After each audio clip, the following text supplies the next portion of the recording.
अस्सलामुअलैकुम dare parents, उम्मीद करता हूँ सब खैरियत से होंगी। आज से बाकायदा तौर पर क्लास 6 की मैथमेटिक्स को स्टार्ट करते ही और बुक को इंतहाई आसान अल्फाज में एक्सप्लेन करने की कोशिश करेंगे ताकि हर एक को समझ में आ जाए। तो सबसे पहला यूनिट जो है इसका नाम है multiples and factors. Multiples and factors को हम डिटेल के साथ पिछले वीडियोज़ में कर चुके हैं। अगर आपने वो वीडियो नहीं देखी या वो लेक्चर नहीं देखे हैं तो पहले उनको देख ले, क्योंकि क्लास 4 से स्टार्ट करें, पहले बेसिक चीज़ों को अंडरस्टैंड करें, फिर उसके बाद आप स्मूथली जो है आगे प्रोग्रेस करेंगे। तो चलिए स्टार्ट करते हैं मल्टीपल्स एंड फैक्टर्स का। तो आप लोगों को ऑलरेडी पता है कि मल्टीपल्स एंड फैक्टर्स क्या होते हैं, लेकिन चलो मैं थोड़ा सा रिवाइज करता हूँ। जिस तरह के मैंने आप लोगों को बताया था कि फैक्टर्स का असल में मतलब होता है कंपोनेंट्स या पार्ट। तो इस चैप्टर में भी है। फॉर एग्जांपल अगर आपको टेस्ट में दिया जाए कि ये जो नंबर्स है इनमें से कौन सा नंबर 6 का फैक्टर है या नहीं है। फॉर एग्जांपल फैक्टर ऑफ 6 हमने फाइंड करने हैं। एक तो 1 और एक वो जो नंबर है वो तो ऑलरेडी इसके फैक्टर होंगे। 1 और 6 तो हो गए इसके फैक्टर। अभी आपने इस तरह करना है कि आपने सोचना है कि ऐसा कोई दूसरा नंबर है जिसके टेबल में 6 आता है। तो जी हाँ, 2 के टेबल में भी आता है और 3 के टेबल में भी 6 आता है। तो इसलिए या इस तरह भी कह सकते हैं कि ऐसे कौन कौन से नंबर है जिन पर 6 जो है ये कम्प्लीटली डिवाइड होता है। तो 1 पे भी कम्प्लीटली डिवाइड होता है, 6 पे भी होता है, 2 पे भी कम्प्लीटली डिवाइड होता है या 3 पे भी कम्प्लीटली डिवाइड होता है। दोनों तरीक़ों से आप सोच सकते हैं। तो अच्छा, 1 के टेबल में भी 6 आता है, या हम कह सकते हैं 1 पे भी कम्प्लीटली डिवाइड होता है, उसके बाद 6 पर भी कम्प्लीटली डिवाइड होता है, या हम कह सकते हैं कि 6 के टेबल में आता है, इसके बाद 2 के टेबल में भी आता है, 3 के टेबल में भी आता है। तो ये सारे जो है इसके फैक्टर्स है। उसके बाद मल्टीपल्स ऑफ 6 क्या है? मल्टीपल्स ऑफ 6 वो होते हैं जो इसके टेबल में आते हैं, 6 के टेबल में आते हैं। ये इससे थोड़ा सा डिफरेंट है। पहले कॉन्सेप्ट को अंडरस्टैंड कर ले, फिर आपको इंतहाई आसानी होगी चैप्टर को अंडरस्टैंड करने में। इधर हम ये कह रहे थे कि फैक्टर्स ऑफ 6 जो है जिनके टेबल में 6 आता है वो इसके फैक्टर्स होगी, लेकिन मल्टीपल ऑफ 6 क्या होंगे? जो 6 के टेबल में आते हैं, जो इस 6 के टेबल में आते हैं। For example 6, 12, 18। अगर आपसे टेस्ट में पूछे कि इनमें से 6 का मल्टीपल कौन सा है, तो आपने फिर देखना है कि कौन सा नंबर जो है वो 6 पे कम्प्लीटली डिवाइड होता है, या हम कह सकते हैं कि 6 के टेबल में आता है। तो उम्मीद है आप फैक्टर्स और मल्टीपल के बीच में जो डिफरेंस है उसको अंडरस्टैंड कर चुके होंगे। या मल्टीपल जो आप किसी भी नंबर का मल्टीपल क्या होता है, फॉर एग्जांपल 3 के मल्टीपल्स वो होते हैं जो 3 के टेबल में आते हैं। 3, 6, 9, 12, 15, ये सारे जो है 3 के मल्टीपल्स है। ठीक है, तो नेक्स्ट मूव करते हैं, देखते हैं। यह फैक्टर्स है, तो फैक्टर्स का कॉन्सेप्ट जो है वो ऑलरेडी आपको 100% क्लियर है। बस आपने उस क्लास में सीखा है तो बस वो काफ़ी है। फैक्टर्स आप लोग ऑलरेडी जानते हैं 100%। फॉर एग्जांपल यहाँ पे क्वेश्चन है, अब इन्होंने डिवीजन से किया है, लेकिन इसको करने की कोई ज़रूरत नहीं है, क्योंकि टेस्ट में आप लोगों को सिर्फ आंसर चाहिए होता है कि आंसर कौन सा है। आपसे ये पूछेंगे, आपसे ये नहीं कहेंगे कि प्लानी तरीके से करो या उस तरीके से करो। अगर पूछेगी भी तो फिर भी आपने नहीं करना, आपने उसी तरीके से करना है जिस तरीके से आंसर जो है वो सिंपली आ जाए। ठीक है, तो फॉर एग्जांपल ये करते हैं कि 16 के फैक्टर्स क्या हो सकते हैं। तो 16 के फैक्टर तो है 1, 1 और 16 तो ऑलरेडी हो गया। ठीक है, उसके बाद 2 के टेबल में भी 16 आता है, तो 2 भी इसका फैक्टर बन गया। 3 के टेबल में नहीं आता तो 3 नहीं है। इसके बाद 4 जो है 4 के टेबल में भी 16 आता है, तो 4 भी इसका फैक्टर हो गया। इसके बाद 5 के टेबल में नहीं आता, 6 के टेबल में भी 16 नहीं आता, 7 के टेबल में भी नहीं आता, 8 के टेबल में आता है, तो 8 भी इसका फैक्टर हो गया। तो डिवाइड किए बगैर आपको पता चल गया कि 1, 16, 2, 4, 8 जो है ये इसके फैक्टर्स हैं। तो ये चीज़ें हम ऑलरेडी कर चुके हैं, लेकिन चलो फिर भी थोड़ा रिवाइज करते हैं। The smallest factor of any number is 1 and the greatest factor of any number is number itself. आपसे ये क्वेश्चन MCQs में पूछा जा सकता है। फॉर एग्जांपल इसका मतलब यह है कि इसके जो फैक्टर है इसमें जो स्मॉलेस्ट फैक्टर होगा वो 1 होगा, क्योंकि 1 जो है ये हर एक नंबर का फैक्टर होता है, और दूसरा जो है वो नंबर बजाते खुद। फॉर एग्जांपल 16 है तो ये भी अपने आप का फैक्टर होगा, तो वो नंबर जो होगा वो ग्रेटेस्ट फैक्टर होगा, और 1 जो होगा वो स्मॉलेस्ट फैक्टर होगा। नेक्स्ट क्या है, फाइंड द फैक्टर्स ऑफ 56। तो 56 के आप फैक्टर किस तरह फाइंड करेंगे, एक तो 1 और 56 हो गया, ठीक है। अब मैं 2 के टेबल में भी आता है, तो 2 का टेबल अगर आप पढ़ ले तो 2 28, ठीक है। तो 28 जो है ये भी इसका फैक्टर बन गया और 2 भी बन गया। उसके बाद जो है आप क्या करें, इसके बाद दूसरा कोई फॉर एग्जांपल टेस्ट में आपको किस तरह देंगे, वो टेस्ट में आपको नंबर्स देंगे कि ये इसका फैक्टर है या नहीं है, या आपसे पूछेंगे कि इनमें से कौन सा जो है 56 का फैक्टर है।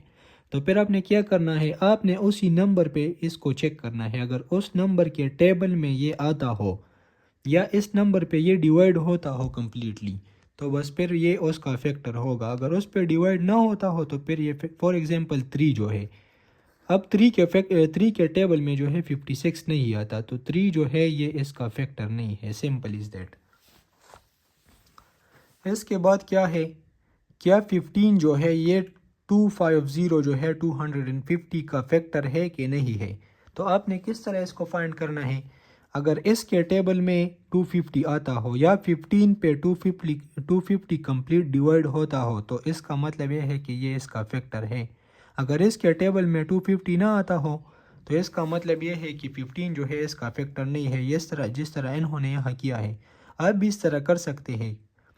15 के टेबल में जो है ये आता है 10 रिमाइंडर आ गया, 10 रिमाइंडर आ गया, इसका मतलब है कि कम्प्लीटली डिवाइड नहीं हुआ, तो इसलिए 15 जो है ये 250 का फैक्टर नहीं है। इसके बाद क्या है, मल्टीपल्स। मल्टीपल्स भी आप लोग अच्छी तरह से जानते हैं, हम इसको तफसील के साथ कर चुके हैं। क्लास 4 में हम कर चुके हैं, इसको क्लास 4 में कर चुके थे या क्लास 5 में, लेकिन हम इसको बहुत डिटेल के साथ कर चुके हैं। अभी आपने क्या करना है, find the first 10 multiples of 18। अब 18 का टेबल आप लिख ले, 18 हो गया, दूसरा 18 2 ज़र 32 हो 36 हो गया, सॉरी। उसके बाद जो है 18 3 ज़र 54 हो गया। अब इस तरह बहुत सारे नंबर आपको दिए होंगे और आपसे कहेंगे कि इनमें से कौन सा नंबर जो है ये 18 का मल्टीपल है। तो आपने क्या करना है, आप फिर सोचे कि कोई ये जो नंबर आपको दिया है, किया ये 18 पे कम्प्लीटली डिवाइड होता है। अगर 18 पे कम्प्लीटली डिवाइड होता है तो फिर इसका मतलब ये होगा कि ये इसका मल्टीपल है। ये इजी क्वेश्चंस है, हम कर चुके हैं, तो इसलिए इन पे ज़्यादा टाइम वेस्ट नहीं करते और ना डिटेल में जाते हैं, क्योंकि हम ऑलरेडी डिटेल में कर चुके हैं फैक्टर इज मल्टीपल। इसके बाद क्या है, find the multiple of 24 less than 90। तो 24 के मल्टीपल लिखे लेकिन 100 से नीचे, मतलब 100 से कम जो नंबर है। तो एक तो 24 होगा, दूसरा जो है 48 होगा, तीसरा जो है 72 होगा, उसके बाद 96 होगा। आपने 100 को क्रॉस नहीं करना, क्योंकि उन्होंने ऑलरेडी आप लोगों को कहा है कि find the multiple of 24 less than 100, तो लेस देन 100 तक आपने करना है, ठीक है। उसके बाद क्या लिखा है, every number is a multiple of its factors. तो ये तो हम ऑलरेडी कर चुके हैं कि कोई भी नंबर जो होगा ये इसके फैक्टर्स का मल्टीपल होगा। नेक्स्ट है कि find the multiple of 6 less than 40। अब आपने 6 के मल्टीपल लिखने हैं लेकिन 40 से लेस। फॉर एग्जांपल 6 1 ज़र 6, 12 18 24 30 36। नेक्स्ट आता है 42, तो 42 आपने नहीं लिखना क्योंकि उन्होंने ऑलरेडी आपको कहा है कि लेस देन 40।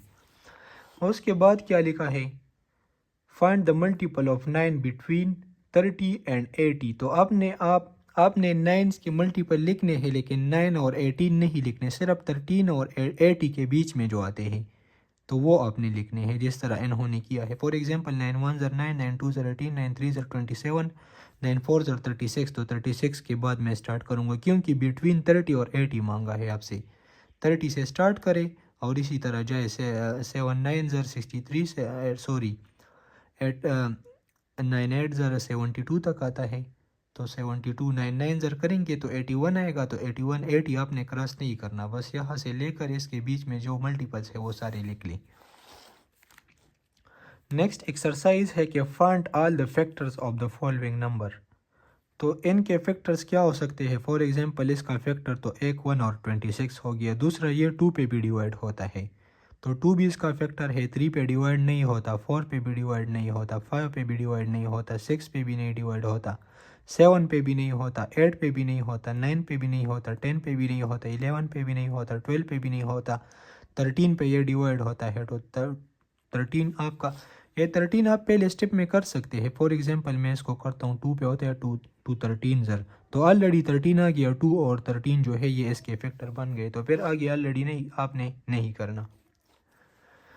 इसके बाद क्या है, find the multiples of the given number less than 250। तो इसका टेबल आपने लिखना है 250 से कम तक।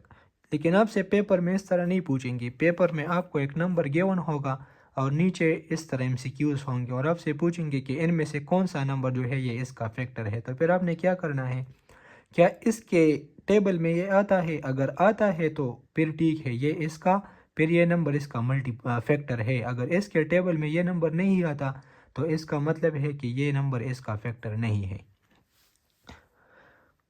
Find the multiple of the given number, ये भी कर लिया। 12 का टेबल लिख। इसके बाद है find the multiples of the given number list है। तो मल्टीपल्स आपने किस तरह फाइंड करने हैं, फॉर एग्जांपल इसके मल्टीपल, तो 12 का टेबल लिख लिया, 20, 24, 36, इस तरह। फॉर एग्जांपल क्या आता है इसके बाद, 52 आता है, तो या 48 आता है, सॉरी 48, तो ये सारे इसके मल्टीपल्स है। इसके नीचे क्या है, find the multiples of 14 list हैं। तो 14 का टेबल लिख ले 500 से कम तक। लेकिन आपको इस तरह क्वेश्चन नहीं देंगे पेपर में, आपसे जस्ट कहेंगे, कोई नंबर देगा आपको, आपसे कहेगा कि ये इसका मल्टीपल है कि नहीं है। तो फिर मल्टीपल का तरीका तो आपको ऑलरेडी पता है। अब इसके आगे है प्राइम फैक्टराइजेशन। तो प्राइम फैक्टराइजेशन और फैक्टराइजेशन में क्या फ़र्क होता है। प्राइम फैक्टराइजेशन में जितने भी ये फैक्टर्स होंगे किसी नंबर के, वो सारे प्राइम नंबर्स होंगे। लेकिन आम जो फैक्टराइजेशन होता है या आम जो फैक्टर्स होता है, तो फॉर एग्जांपल 60 के जो है इसके फैक्टर जो है 60 भी है, 1 भी है, उसके अलावा 2 3 30 इधर 60 आता है, तो 2 और 30 भी है। ये 30 जो है यहाँ इस तरह नहीं, क्योंकि ये प्राइम नंबर नहीं है। तो प्राइम फैक्टराइजेशन में जो है जितने भी ये फैक्टर्स होंगे ये सारे प्राइम नंबर्स होंगे। बस फैक्टराइजेशन और प्राइम फैक्टराइजेशन में ये फ़र्क है। तो ये भी हम डिटेल के साथ कर चुके हैं, इसको दोबारा करने की ज़रूरत नहीं है। बहरहाल मैं रिपीट कर लेता हूँ। द प्राइम फैक्टराइजेशन आपने फाइंड करना है फॉर एग्जांपल किसी नंबर का, तो आप उस नंबर को लिखे और कम से कम नंबर पे डिवाइड करें। फॉर एग्जांपल 60 जो है वो 2 पे डिवाइड होता है, डिविजिबल है 2 पे, तो 2 30 ज़र 60, उसके बाद 30 फिर 2 पे डिवाइड होता है, 2 30 2 15 ज़र 30, उसके बाद 3 15 जो है 2 पे डिवाइड नहीं होता, तो 3 पे चेक करते, 3 5 ज़र 15, तो यहाँ जो है 5 आएगा 1, तो 2 मल्टीप्लाइड बाई 3 मल्टीप्लाइड बाई 5, ये जो है इसके प्राइम फैक्टर्स आ गए। तो ये मैं ऑलरेडी कर चुका हूँ डिटेल के साथ। तो जो चीज़ें नहीं होंगी तो मैं कोशिश करूँगा कि सिर्फ वो चीज़ें हम कर ले आगे। इसके बाद क्या है, इंडेक्स नोटेशन है। इंडेक्स नोटेशन क्या होता है, फॉर एग्जांपल ये नंबर गिवन है, ये प्राइम फैक्टर्स है इस नंबर के। For example 2 multiplied by 2 multiplied by 2 multiplied by 2, 4 बार है 2, उसके बाद 3 है। तो मैं इस नंबर को इस तरह लिख सकता हूँ। फॉर एग्जांपल 2 कितनी बार आए हैं प्राइम फैक्टर्स में, 1 बार, 2 बार, 3 बार, 4 बार। तो 2 के ऊपर मैं 4 लिखूँगा इंडेक्स, और फिर उसी तरह 2 मल्टीप्लाइड बाई 3 लिखूँगा। तो 2 की जगह क्या है, 1 2 3 4, 4 बार 2 है, तो 2 की पावर 4 लिखूँगा, मल्टीप्लाइड बाई ये जो नंबर है ये लिखूँगा। तो बस इसको कहते हैं इंडेक्स नोटेशन। इस तरह भी ले सकते हैं, अगर आपको कोई नंबर गिवन हो फॉर एग्जांपल, या आपको कोई नंबर गिवन हो कि इसका प्राइम फैक्टर्स फाइंड करे और इसका जो आंसर है वो इंडेक्स नोटेशन में लिख ले, तो फिर आप फॉर एग्जांपल मैं लिखता हूँ किसी नंबर का प्राइम फैक्टर जो है वो आ गया, प्राइम फैक्टर्स वो ये आ गए। तो मैं इनको किस तरह लिख सकता हूँ इंडेक्स नोटेशन में, 5 कितनी बार है, तो मैं इनको इस तरह लिख सकता हूँ 1 2 3।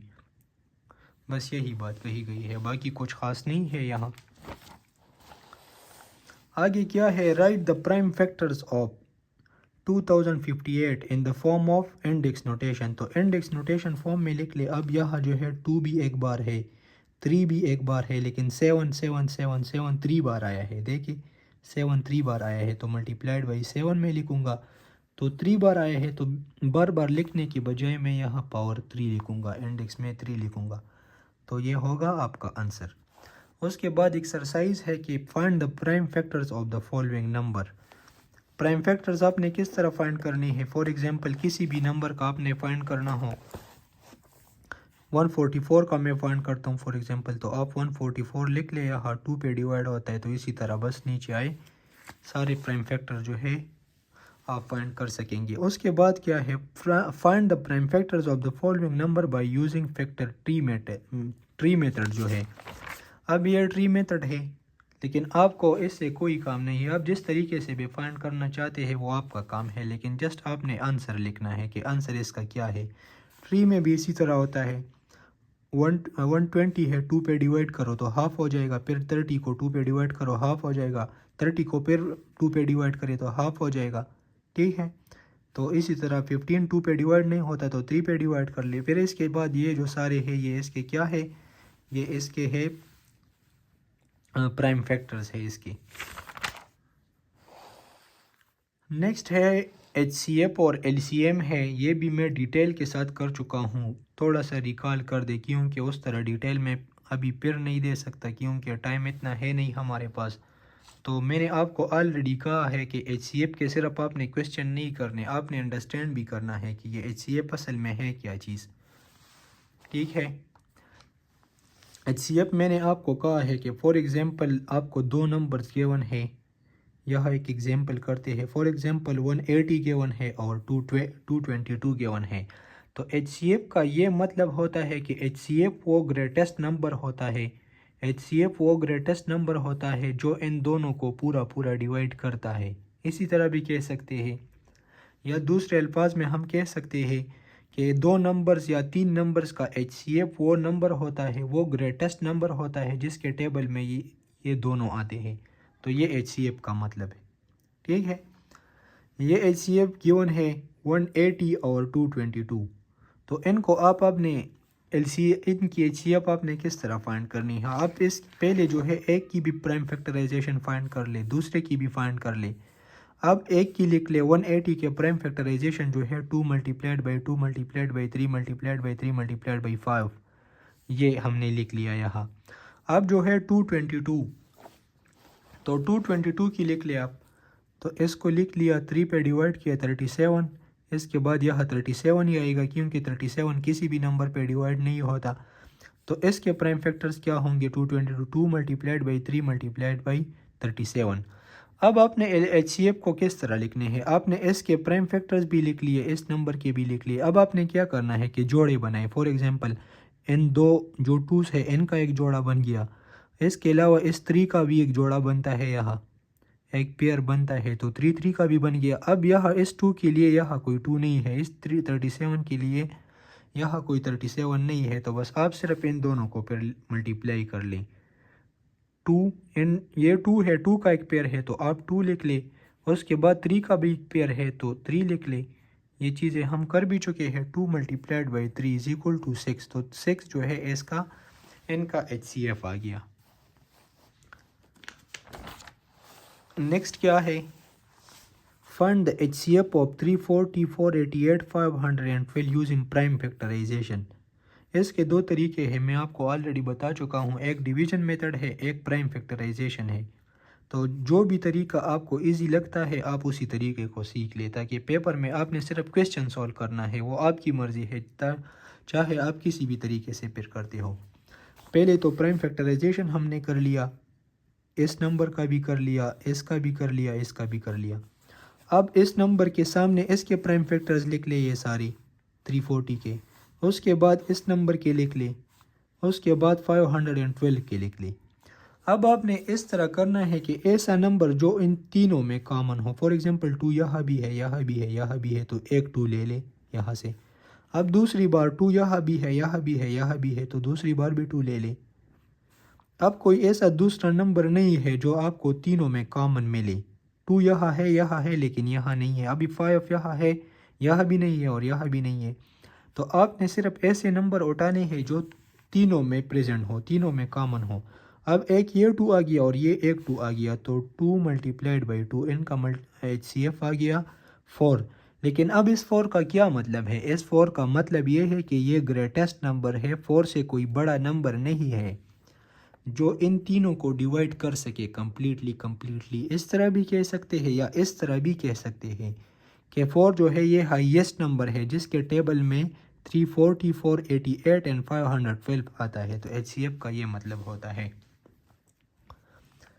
डिवीजन मेथड इसके बाद है, ये तो प्राइम फैक्टराइजेशन है। डिवीजन मेथड भी हम कर चुके हैं। आपने क्या करना है, फॉर एग्जांपल अगर आपको 3 नंबर्स गिवन है, ये तो यहाँ 2 नंबर गिवन है, 2 का इजी होता है, उसके बाद 3 का भी कर लेंगे। अब डिवीजन मेथड से आपने किस तरह करना है, डिवीजन मेथड का मैं खुद भी जब भी करता हूँ किसी टेस्ट में तो मैं खुद डिवीजन मेथड से करता हूँ। तो अब आपने क्या करना है, 2 नंबर्स गिवन है, बड़े नंबर को आप अंदर लिख ले डिवीजन के और छोटा जो नंबर है उसको बाहर लिख ले। इसको 132 को 2 से मल्टीप्लाई कर दे तो 264 आएगा, 14 रिमाइंडर। अब ये 132 जो है ये यहाँ आएगा, 14 9 ज़र 126 आता है, तो इस इनसे जो है रिमाइंडर 6 आएगा। अब ये 14 यहाँ आएगा, 6 2 ज़र 12 आता है। अब ये 6 जो है यहाँ आएगा, 2 का टेबल आप कर ले रिवाइज, 2 3 ज़र 6 रिमाइंडर 0। तो यहाँ पे जो नंबर होता है ये इनका HCF होता है। तो चाहे आप इस तरीके से करें या इस तरीके से करें, आपकी मर्ज़ी है। अब आगे क्या है, आगे आपको 3 नंबर्स गिवन है, यहाँ तो 2 गिवन थे, यहाँ 3 नंबर्स गिवन है, 120, 280 एंड 360 गिवन है। इनकी HCF आपने फाइंड करनी है। तो आपने सबसे पहले क्या करना होगा, छोटे नंबर को छोड़े, फिलहाल जो बड़े नंबर है ग्रेटेस्ट नंबर को अंदर लेके, उसके बाद जो ग्रेटर है उसको बाहर लेके, और इनको ये जो प्रोसेस है डिवीजन वाले ये स्टार्ट कर ले। यहाँ पे एक नंबर आएगा, आपको नंबर मिलेगा 40। अब आपने क्या करना है, जो नंबर बचा है, फॉर एग्जांपल 122 को तो हमने टच नहीं किया था, अब 122 को हमने डिवाइड करना है 40 पे। तो 40 पे डिवाइड करेंगे। प्रोसेस तो आपको वैसे भी पता है कि ये प्रोसेस आपने किस तरह करना है, मैं क्लास 4 में डिटेल के साथ ये समझा चुका हूँ। तो 14 का अगर आप इस तरह प्रोसेस करेंगे तो यहाँ पे क्या आता है 2, तो 2 जो है ये इनका HCF आ गया। यह लास्ट में जो 2 आएगा ये इसको आपने छोड़ना है, ये HCF नहीं है, लास्ट में जो 2 आएगा वो इनका होगा HCF। तो इनका HCF क्या आ गया 2। अब आगे आपकी मर्ज़ी है, चाहे आप इस तरीके से करें या इस तरीके से करें, लेकिन ये जो है टाइम कंज्यूमिंग है और ये जो है बहुत कम टाइम में आप कर सकते हैं। लेकिन इसके लिए ये ज़रूरी है कि आप जो है मल्टीप्लिकेशन आपका फ़ास्ट हो। अगर आपका मल्टीप्लिकेशन फ़ास्ट नहीं है तो फिर जो है प्राइम फैक्टराइजेशन से आप कर लें। अब आगे कौन सा क्वेश्चन है, ये 3 नंबर्स आपको गिवन है, 255, 345, 495। अब इन्होंने जो है 345 लिया है, उसके बाद 255 लिया है, तो कोई बात नहीं है, आप कर सकते हैं, फिर भी आंसर सेम ही आएगा। तो यहाँ पे करते करते 15 आ गया। अब आप जो नंबर बचा है उसको 15 पे कर ली, तो क्या आएगा 0 रिमाइंडर आ गया। तो इनका HCF जो है वो 15 है। इसके बाद क्या है, LCM है। तो LCM तो बहुत ईजी है, आप कर सकते हैं ईजीली। HCF अगर आपको आता है तो LCM फिर ईजी है। LCM भी 2 तरीक़ों से होता है, एक जो है डिवीजन मेथड है और एक प्राइम फैक्टराइजेशन मेथड है। अभी ये प्राइम फैक्टराइजेशन और ये चीज़ें जो है इनको हमने दोबारा से नहीं पढ़नी, क्योंकि ये चीज़ें हम ऑलरेडी कर चुके हैं। ये आपको आते हैं कि प्राइम फैक्टराइजेशन क्या है, LCM के किस तरह प्राइम फैक्टर्स फाइंड करने हैं। अब आगे क्या होगा, LCM फाइंड करना है। हमने इन तीनों नंबर्स के LCM फाइंड करने हैं। तो इसके भी 2 तरीके हैं। पहले अगर आप प्राइम फैक्टर से कर ले, फॉर एग्जांपल इसका प्राइम फैक्टर ये नंबर आ गए, इसके ये नंबर आ गए, ये इसके ये डायरेक्टली मैं इसलिए कर रहा हूँ कि ये चीज़ें मैं पिछले जो हमने लेक्चर पढ़े हैं मल्टीपल्स एंड फैक्टर का, उसमें हम डिटेल से कर चुके हैं। तो फॉर एग्जांपल इस नंबर के प्राइम फैक्टर्स ये आ गए, इस नंबर के ये आ गए, इस नंबर के ये आ गए। अब LCM और HCF में क्या डिफरेंस है, तो HCF में हम सिर्फ वो नंबर लिखते थे जो कॉमन होते थे और बाकी नंबर्स को हम इग्नोर करते थे। लेकिन LCM में हमने क्या करना होगा, LCM में हमने कॉमन्स भी लिखने हैं। फॉर एग्जांपल ये एक कॉमन, ये दूसरा कॉमन तीनों में, ये तीसरा कॉमन, ये चौथा कॉमन, ये पांचवा कॉमन, ये 6वां कॉमन, ये 7वां। उसके बाद जो नंबर बचे हैं उनको भी लिख ले। तो 2 को आपने मल्टीप्लाई करना है कितनी बार, 1 2 3 4 5 6 7 8 9। तो जो कॉमन है वो भी लिखने हैं आपने और जो कॉमन नहीं है वो भी लिखने हैं। तो एलसीएम और एचसीएफ में लास्ट में बस एक डिफरेंस है यहाँ पे। उम्मीद है आपको समझ आ गया होगा। एलसीएम क्या है, प्रोडक्ट ऑफ कॉमन फैक्टर, मतलब ये जो कॉमन फैक्टर है इनको लिखी, ठीक है। उसके बाद multiplied by product of non common factors, जो नॉन कॉमन फैक्टर्स है, फॉर एग्जांपल ये 2 नॉन कॉमन है, ये 2 भी नॉन कॉमन है, इनको और इनको सबको मतलब है ये सारे आप मल्टीप्लाई कर लेते, you will get the answer. उसके बाद क्या है, डिवीजन मेथड। तो मेरा तो हमेशा आप लोगों को यही मशवरा है कि जब भी आप क्वेश्चन करें पेपर में तो आप डिवीजन मेथड से करें, क्योंकि इससे ईजी हो जाता है। फॉर एग्जांपल ये नंबर है 120 है, 140 130 इकट्ठे लिख ले। अब 2 के टेबल में ये तीनों आते हैं तो 2 पे ये तीनों इकट्ठे डिवाइड कर ले। 260 ज़र 120, 270 ज़र 140, 265 ज़र 130। और उसके बाद 3 पे ये डिवाइड होता है, ये नहीं होता तो इसको सेम टू सेम लिख ले, ये भी नहीं होता तो इसको भी सेम टू सेम लिख ले। अब 5 पे ये तीनों डिवाइड होते हैं, डिविजिबल है तो 5 लिख ले। 5 2 ज़र 10, 5 7 ज़र 35। तो ये डायरेक्टली आपका आंसर बनेगा। इनको मल्टीप्लाइड कर दे एंड 2 2 ज़र 4, 4 3 ज़र 12, 12 5 ज़र 60, 62 ज़र 120, 120 को 7 से मल्टीप्लाई करे तो क्या आएगा, 7 0 ज़र 0, 7 2 ज़र 40, 7 1 ज़र। उसके बाद 13 से मल्टीप्लाई करे तो आंसर क्या आएगा, 10,920। ये क्वेश्चन भी इसी तरह है, लेकिन मेरा मशवरा ये है कि आप ये जो मेथड है इस पे प्रैक्टिस कर लें, इससे आपका टाइम बचेगा पेपर में। अब यह देखिए ये टॉपिक जो है ये चूँकि नया है इस चैप्टर में तो इसको समझने की अब कोशिश करें। बाकी हमने जितने भी पेजेस पढ़े ये हम कर चुके हैं डिटेल के साथ पिछली वीडियोस में। अब सिर्फ ये बात नहीं है इस चैप्टर में। अब यह क्या कहा गया है कि एचसीएफ और एलसीएम के बीच में क्या ताल्लुक है। तो इनके बीच में ये ताल्लुक है कि फॉर एग्जांपल आपको 2 नंबर्स गिवन है, एक 14 गिवन है, एक 24 आपको गिवन है, ठीक है। तो अब इनका जो एलसीएम होगा इन दोनों नंबर का और इनका जो एचसीएफ होगा, फॉर एग्जांपल इनका एचसीएफ जो है वो 2 है इन दो नंबर्स का, और इनका एलसीएम क्या है, फॉर एग्जांपल 168 है, 168। तो इनके बीच में ये ताल्लुक है कि आप इस तरह करें कि एचसीएफ और एलसीएम को मल्टीप्लाइड कर दें। मतलब इनका एचसीएफ 2 है, एलसीएम 168 है, तो इन दोनों को मल्टीप्लाइड कर ले। उससे जो आंसर आएगा वो किस चीज़ के बराबर होगा, इन दोनों की डायरेक्ट मल्टीप्लिकेशन के बराबर। अब देखिए यहाँ एचसीएफ इनका एचसीएफ 2 है, एलसीएम जो है 168 है, तो इससे क्या आता है 336। अगर आप इनको मल्टीप्लाई करें तो तब भी 336 आएगा।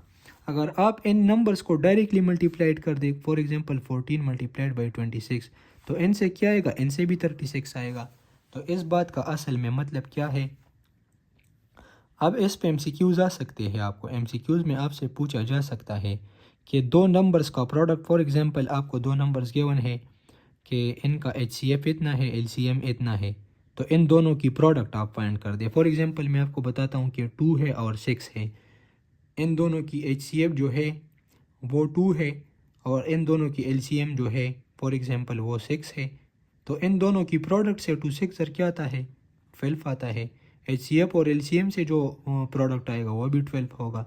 तो मतलब ये है बात का कि एचसीएफ और एलसीएम का प्रोडक्ट और इनका डायरेक्टली प्रोडक्ट जो है ये सेम होगा। अब आप यह क्वेश्चन को करेंगे तो आप समझ पाएंगे। फिर यह देखिए एग्जाम्पल नंबर 1 में क्या लिखा है, find the LCM of these number if their HCF is. अब आपको एलसीएम गिवन है और एचसीएफ आपसे मांग रहे हैं, तो अभी आपने क्या करना है, हमें तो पता है कि HCF multiplied by LCM is equal to product of these number. A और बी का मतलब ये है कि ए ये है और बी ये है। 256 और 128 ये ए बी है। इन दोनों को मल्टीप्लाई करें या इन दोनों को मल्टीप्लाई करें, आंसर जो है सेम आएगा, मतलब एक दूसरे के बराबर होंगे। अब आप एचसीएफ आपको गिवन है, एचसीएफ आपको गिवन है, आपसे क्या मांग रहे हैं, एलसीएम मांग रहे हैं। तो एलसीएम की जगह हमने वैल्यू नहीं लिखी क्योंकि एलसीएम हमसे मांग रहे हैं। उसके बाद क्या है, ए मल्टीप्लाइड बाई बी, दो नंबर है तो ए भी आपको पता है कि कितना है, बी भी आपको पता है कि कितना है। ये ए ये बी। अभी आपने फाइंड क्या करना है, आपने फाइंड करना है एलसीएम को। तो मैं पहले भी आपको बता चुका हूँ कि जब दो नंबर यहाँ मल्टीप्लिकेशन में हो तो इक्वल के दूसरी साइड पे शिफ्ट हो के वो डिवीजन में जाएगा। अगर कोई नंबर यहाँ प्लस में हो तो दूसरी साइड पे जाके वो माइनस में काउंट होगा। अगर कोई नंबर यहाँ माइनस में है तो दूसरी साइड पे जाके वो प्लस में होगा। फॉर एग्जांपल 128 और एलसीएम जो है इनके बीच में क्या है, डिवीजन है। तो अब दूसरी साइड पे जाके 128 क्या बनेगा, डिवीजन में बनेगा, क्योंकि मल्टीप्लिकेशन जो है ये डिवीजन में कन्वर्ट होता है। तो अब कर ले इनको, 128 जो है 128 के साथ कट जाएगा तो एलसीएम क्या बचेगा, 256। इजी क्वेश्चंस है। इसके बाद क्या है, if the HCF and LCM of two number are 16 and 60 find the product of this number. HCF भी आपको गिवन है, एलसीएम भी आपको गिवन है। एचसीएफ कितना है, 16 है, एलसीएम कितना है, 60 है। अब आपने क्या करना है, आपसे कह रहे हैं कि फाइंड द प्रोडक्ट। तो इन दोनों के मल्टीप्लिकेशन से फिर क्या आएगा, दो नंबर है, फॉर एग्जांपल ये नहीं, दो नंबर है, उनका एलसीएम जो है एचसीएफ 16 है और एलसीएम जो है वो 60 है। तो आप उनके प्रोडक्ट को फाइंड करें तो एचसीएफ मल्टीप्लाइड बाई एलसीएम, ये फार्मूला आप याद कर ले, मल्टीप्लाइड बाई दो numbers, for example A multiplied by B. तो वो दो नंबर्स हमने फाइंड करने हैं, उनकी प्रोडक्ट को हमने फाइंड करना है, प्रोडक्ट मतलब मल्टीप्लिकेशन को। तो एचसीएफ भी आपको गिवन है 16, एलसीएम भी आपको गिवन है 60, इन दोनों को मल्टीप्लाइड कर ले and you will get the answer 960। इस पे ज़रा सोचिए कि फार्मूले को आपने किस तरह जो है क्वेश्चन के मुताबिक अरेंज करना है। जब भी मैथ्स में कोई चीज़ आपसे मांगा जाए, फॉर एग्जांपल यहाँ मुझसे एलसीएम मांग लिया गया है, तो अब मैंने क्या करना है, मैंने एलसीएम को एक साइड पे अकेले छोड़ना है। किसी नंबर को आपने फाइंड करना हो तो आपने फिर उस नंबर को अकेले एक साइड पे छोड़ना होगा। जिस तरह मैं इनकी प्रोडक्ट को यहाँ फाइंड कर रहा हूँ तो इनकी प्रोडक्ट को मैंने एक साइड पे छोड़ना होगा, बाकी जितने भी नंबर्स हैं आपने उनको शिफ्ट करना होगा। नेक्स्ट एक्सरसाइज है, तो एक्सरसाइज में बस पेपर में भी आपको इस तरह टू नंबर्स गिवन होंगे और कहेंगे कि इनमें से ऑप्शन में से इनका एचसीएफ कौन सा है या एलसीएम कौन सा है। तो आपको वैसे भी आता है कि एचसीएफ और एलसीएम किस तरह निकालते हैं। Find the HCF of this number, ये number using division method, prime factorization. अभी से एक तरीका चूज़ कर ले कि आप पेपर में कौन सा मेथड जो है वो यूज़ करेंगे, क्योंकि पेपर में आपकी मर्ज़ी होती है कि आपने कौन से मेथड को यूज़ करना है। इसलिए फिर अभी से आप चूज़ कर ले, जो तरीका आपको बेस्ट आता है, प्राइम फैक्टराइजेशन हो या डिवीजन मेथड, अभी से चूज़ कर ले।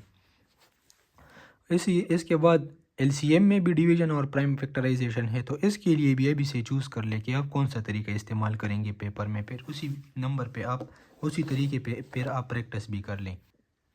इसके बाद क्या गिवन है, LCM of two numbers is, दो नंबर्स है उनका एलसीएम जो है 456 है, एचसीएफ जो है 6 है, F1 नंबर इज़ इतना, दूसरा फाइंड कर ले। अब जब हम पेपर में इस तरह के क्वेश्चन को देखते हैं तो हम बस हार मान लेते हैं कि यार इसको आप किस तरीके से करेंगे। अब आपने क्या करना है, एलसीएम और एचसीएफ जो है इनके बीच में रिलेशन वाली बात आ गई है, इतना तो आपको समझ आ गया होगा ना। बस क्या करें, सिंपली आप फार्मूला लिख लें कि HCF multiplied by LCM is equal to product of two number A multiplied by B. अब आपको यह तीन जो है, तीन इन्फॉर्मेशन गिवन होंगे, एक आपसे मांगा होगा। तो थ्री इन्फॉर्मेशन क्या है, the LCM of two numbers is, तो एलसीएम भी ये है, एंड एचसीएफ इज 6, एचसीएफ भी आपको मिल गया। तो एचसीएफ 6 है मल्टीप्लाइड बाई एलसीएम कितना है, 456 है। ठीक है, उसके बाद क्या है, इफ़ वन नंबर इज़ 24, एक नंबर जो है वो 24 है, फाइंड द अनदर नंबर। तो बी जो है वो हमें नहीं पता, इसको हमने फाइंड करना है। तो सिंपली इन दोनों को मल्टीप्लाइड कर ले, बी को अकेले छोड़े यहाँ पे, 24 को यहाँ शिफ्ट कर ले, तो यह मल्टीप्लिकेशन में है तो यहाँ डिवीजन में आएगा। बस इन दोनों को मल्टीप्लाई कर ले, फिर इस पे डिवाइड कर दे, तो बी का वैल्यू जो है वो आ जाएगी। बस जब भी आपको किसी ऐसी तरह क्वेश्चन दिखाई दे पेपर में कि जिसमें एचसीएफ और एलसीएम के बीच में कोई रिलेशन हो, बस डायरेक्टली ये फार्मूला लिख ले कि HCF multiplied by LCM is equal to product of वो नंबर जिनका एचसीएफ है और एलसीएम ये है। क्वेश्चन अभी देखते हैं कि क्वेश्चन में क्या लिखा है और क्या मांगा है। नेक्स्ट है कि the HCF of two numbers is 4। HCF आपको गिवन है, HCF की जगह तो 4 लिख ली, ठीक है। And the product of two number is 512। Product जो है वो आपको गिवन है। प्रोडक्ट किस चीज़ को कहते हैं? मल्टीप्लिकेशन को कहते हैं। n का प्रोडक्ट जो है वो किस चीज़ के बराबर है? 512। फाइंड द LCM, ये अभी आपसे मांग रहे हैं। LCM अभी लिख ले अपनी जगह। LCM मांग रहे हैं आपसे, LCM नहीं दिया है इन्होंने, LCM मांग रहे हैं। तो LCM को फाइंड करना है तो इसको अकेले जोड़ना है, 4 को शिफ्ट करना है। यह मल्टीप्लिकेशन में है तो दूसरी साइड पे जाके डिवीजन में जाएगा। अब इनको कर ले तो आंसर क्या आएगा? जो भी आंसर आएगा इनके डिवीजन से। तो फॉर एग्जांपल मैं करता हूँ 4 1 ज़र 4, 4 2 ज़र 8 और 4 7 ज़र 28। तो 127 जो है इनका आंसर होगा। अगेन मैं कह रहा हूँ कि आपने कंफ्यूज नहीं होना, बस फार्मूला लिख ले HCF multiplied by LCM is equal to product of the number A multiplied by B। अब देखिए कि कौन कौन से आपको गिवन है। HCF गिवन है, प्रोडक्ट गिवन है, LCM मांग रहे हैं। बस उसी के मुताबिक फार्मूले को जो है अरेंज करें।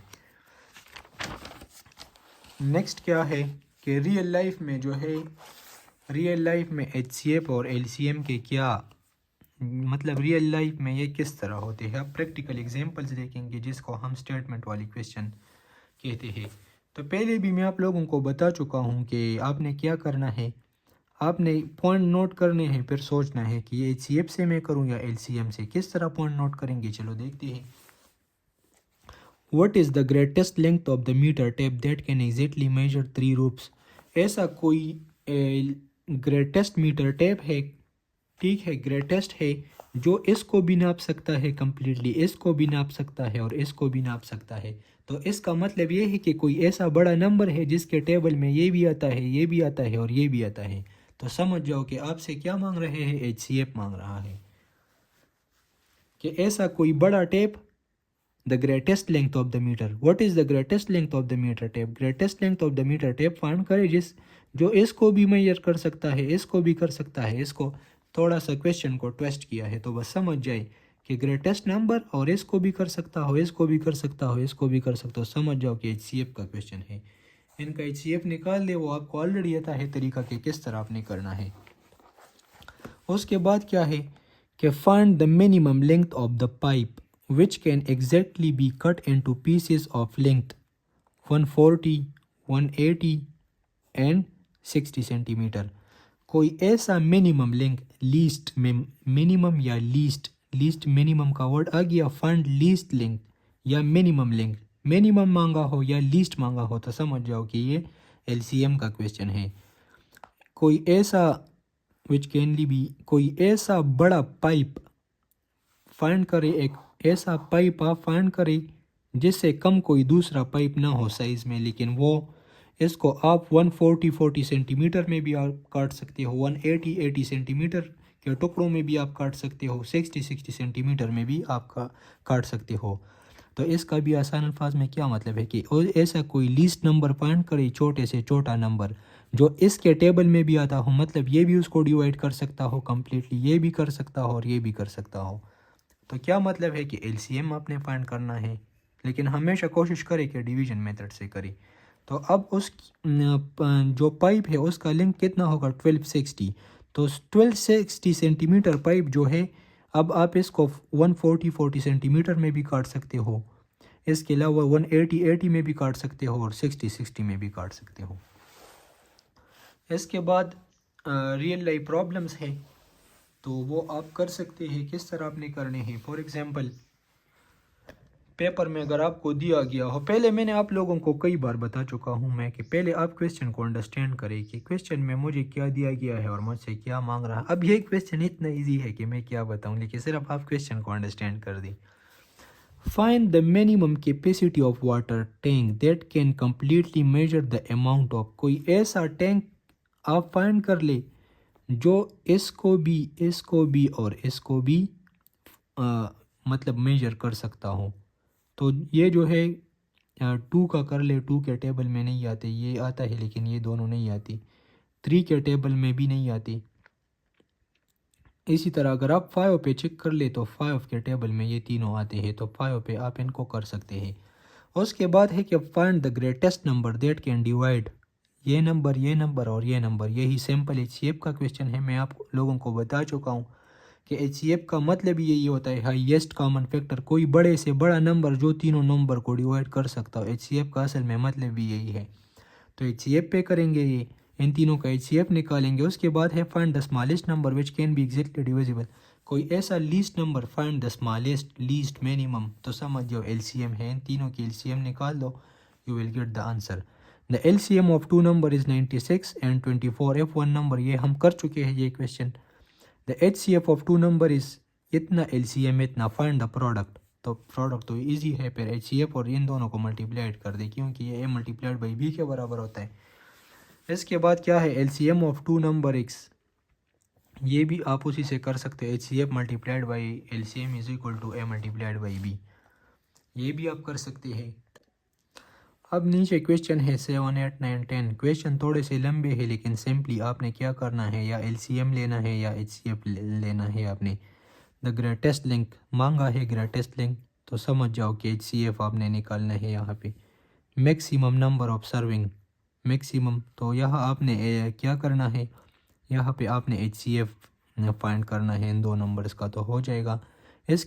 इसके बाद ये क्वेश्चन है सारे, बस आप ज़रा सोचिए, मैं आपको प्रैक्टिस के लिए देता हूँ कि आपने एचसीएफ करना है या एलसीएम करना है। Find smallest number, smallest number देखिए आपको ख़ुद वो बताते हैं point within how many days. ये क्वेश्चन इम्पोर्टेंट है, ये मैं आप लोगों को होमवर्क देता हूँ, ठीक है। इस पे ट्राई कर ले, इस पे ट्राई कर ले।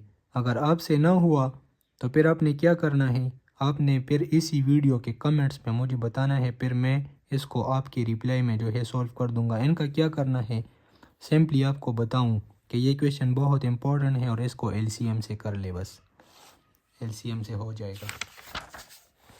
नेक्स्ट क्या है, स्क्वायर। अब इसके बाद क्या है, स्क्वायर एंड परफेक्ट स्क्वायर। तो स्क्वायर एंड परफेक्ट स्क्वायर आपने किस तरह फाइंड करना है किसी नंबर का। फॉर एग्जांपल मैं आपको एक नंबर दे दूं 6, कि इसका आप स्क्वायर फाइंड कर ले, तो फिर आपने क्या करना होगा, यहाँ 6 का स्क्वायर फाइंड करने के लिए आपने इस नंबर को इसी नंबर के साथ मल्टीप्लाई करना होगा। फॉर एग्जांपल 6 का स्क्वायर आप फाइंड करते हैं, तो इस 6 का स्क्वायर क्या होगा, 6 मल्टीप्लाइड बाई 6, तो क्या आएगा, 6 6 36। फॉर एग्जांपल मैं आपको कहूँ कि 3 का स्क्वायर फाइंड करें, तो 3 का स्क्वायर क्या होगा, 3 को 3 के साथ मल्टीप्लाई करें, 3 3 9। इसको हम इस तरह भी लिखते हैं। फॉर एग्जांपल मैं आपको कहता हूँ कि 2 का स्क्वायर फाइंड कर ले, तो 2 का स्क्वायर का मतलब है 2 को इसी 2 के साथ मल्टीप्लाइड कर लो 4। 5 का स्क्वायर फाइंड करें, तो फिर आपने क्या करना होगा, 5 को 5 के साथ मल्टीप्लाइड करना होगा, तो क्या आएगा 25। तो टेस्ट में आपसे पूछा जा सकता है कि 6 का स्क्वायर क्या है, तो आपने कहना है, फिर आपने सॉल्व करना है, 6 multiplied by 6 is equal to 36। यार 25 का स्क्वायर क्या है फॉर एग्जांपल, तो आपने क्या करना होगा, 25 मल्टीप्लाइड बाई 25, उसी नंबर को उसी नंबर के साथ सेम नंबर से मल्टीप्लाई करना होगा, तो इसको हम कहेंगे स्क्वायर या परफेक्ट स्क्वायर। ये जितने भी स्क्वायर होते हैं जो किसी नंबर के स्क्वायर आते हैं, स्क्वायर से आते हैं, उनको हम फिर परफेक्ट स्क्वायर कहते हैं। फॉर एग्जांपल 1 का स्क्वायर क्या होगा, 1 का स्क्वायर फाइंड करें, तो 1 को आपने मल्टीप्लाइड करना होगा 1 के साथ। ये आपसे पूछा जा सकता है कि square of 1 is equal to 1 को 1 के साथ मल्टीप्लाइड करें तो क्या आएगा, 1 आएगा।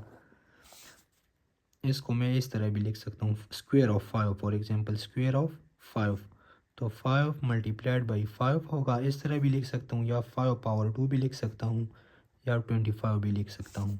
तो बस ये पेज आपका हो गया हल। नेक्स्ट एक्सरसाइज है कि find the square of this number. 25 का आपने स्क्वायर फाइंड करना है, तो क्या करना होगा, 25 मल्टीप्लाइड बाई 25, तो इससे 625 आता है। इसी तरह 77 का स्क्वायर आप फाइंड करें, तो 77 मल्टीप्लाइड बाई 77 कर ले, तो ये इसका स्क्वायर, जिस किसी भी नंबर का 50 मल्टीप्लाइड बाई 50, तो क्या आएगा, इनको मल्टीप्लाइड कर ले स्क्वायर, तो 50 11 का स्क्वायर, तो 11 मल्टीप्लाइड बाई 11, ये सारे आप कर सकते हैं। उसके बाद एक न्यूमेरिकल क्वेश्चन है कि a glass is cut into a square shape. एक ग्लास है, उसको स्क्वायर शेप में कट किया गया। इसी तरह if the length of the glass is 8 centimetre, length जो है वो 8 सेंटीमीटर है, फॉर एग्जांपल ये लेंथ 8 सेंटीमीटर है, 98 sorry. What is the area of the surface of the glass, तो इसका जो एरिया होगा वो कितना होगा, तो आपको ऑलरेडी पता है कि एरिया ऑफ द स्क्वायर किस चीज़ के बराबर होता है, लेंथ मल्टीप्लाइड बाई लेंथ। ये हम ज्योमेट्री में पढ़ चुके हैं। तो 98 है, तो 98 को मल्टीप्लाइड कर दे 98 के साथ and you will get the answer. Next जो है एक्सरसाइज हमने करना है, the prime factorisation of 24 is, prime factorisation आपने किस तरह फाइंड करने, फॉर एग्जांपल 24 है तो 24 का कर ले 2 पे डिवाइड होता है 12, फिर 2 पे 6, फिर 2 पे 3, फिर 3, तो 2 multiplied by 2 multiplied by 2 multiplied by 3, तो ये आपका आंसर है। Shape of 2 or more distinct prime number is equal to, ये बहुत ही इंपॉर्टेंट है, इसको याद कर ले, MCQs टेस्ट में दिया जा सकता है, 80% चांसेस है इसके। HCF of 2 or more distinct prime number is, for example HCF है, एक 5 है, मुख्तलिफ प्राइम डिस्टिंक्ट प्राइम नंबर, मुख्तलिफ प्राइम नंबर से एक 5 है, एक 7 है, तो ऐसा कोई भी नंबर है नहीं है जो 5 को भी डिवाइड कर सके और 7 को भी डिवाइड कर सके, एक के अलावा कोई भी ऐसा नंबर नहीं है जो डिफरेंट प्राइम नंबर्स हो, डिफरेंट भी हो और प्राइम नंबर्स ही हो। 5 प्राइम नंबर है, 7 भी प्राइम नंबर है। प्राइम नंबर को ऑलरेडी मैं सबसे पहला जो हमारा लेक्चर था क्लास 4 का, उसमें मैं आप लोगों को बता चुका हूँ। तो फॉर एग्जांपल इस तरह 2 नंबर्स है और दोनों प्राइम है, तो उनका HCF जो है वो क्या होगा, सिर्फ 1 होगा। 1 जो है उनका HCF होगा, क्योंकि सिर्फ 1 पे ये दोनों डिवाइड होते हैं। तो 1 इन में है their sum, their product, their difference, non 1 या 1 जो है इनका आंसर होगा। उसके बाद क्या है, the LCM of 2 or more distinct prime number is equal to, for example 2 number है प्राइम नंबर, एक 7 है और दूसरा 11 है, तो इनका अगर आपने ये प्राइम नंबर्स भी है और डिस्टिंक्ट भी है, मतलब एक दूसरे से मुख्तलिफ भी है, तो इनका LCM आप शॉर्टकट में किस तरह फाइंड करेंगे। टेस्ट में भी अगर आपको 2 नंबर्स गिवन हो इसी तरह, तो फिर आप प्रोसेस को ना करें, बस सिंपली इन दोनों को मल्टीप्लाइड कर दे, इन दोनों का प्रोडक्ट फाइंड करें। 7 को 11 से मल्टीप्लाइड करेंगे तो 7 1 ज़र 7 और 7 1 ज़र 7, तो क्या आएगा, 77 आएगा। तो इसका मतलब यह है कि the LCM of 2 or more distinct prime number, मुख्तलिफ भी हो और प्राइम नंबर्स भी हो, तो इनका LCM किस चीज़ के बराबर होगा, इन दोनों के प्रोडक्ट का, इन दोनों के मल्टीप्लिकेशन का। तो ये हो गया आपका आंसर। ये क्या है, the number in exponent notation, तो एक्सपोनेंट नोटेशन में इसको किस तरह लिखते हैं, 2 कितनी बार है, 1 2 3 4 5, तो 2 का पावर क्या होगा, 5 होगा, इंडेक्स 5 होगा। उसके बाद 3 कितनी बार है, 3 जो है 2 बार है, मल्टीप्लाइड बाई लिख ले। 3 कितनी बार है, 3 पावर 2 लिख ले। उसके बाद 5 कितनी बार है, तो 5 1 बार लिख ले। तो अब देखें 2 पावर 5, 3 पावर 2 और 5 पावर 1, ये जो है ये आपका आंसर होगा। नेक्स्ट क्या है, the product of 2 number is equal to the product of their LCM and HCF, ये हमने कर लिया है कि HCF और LCM का प्रोडक्ट बराबर होगा 2 नंबर्स के प्रोडक्ट का, तो ये इसका क्या होगा आंसर, HCF।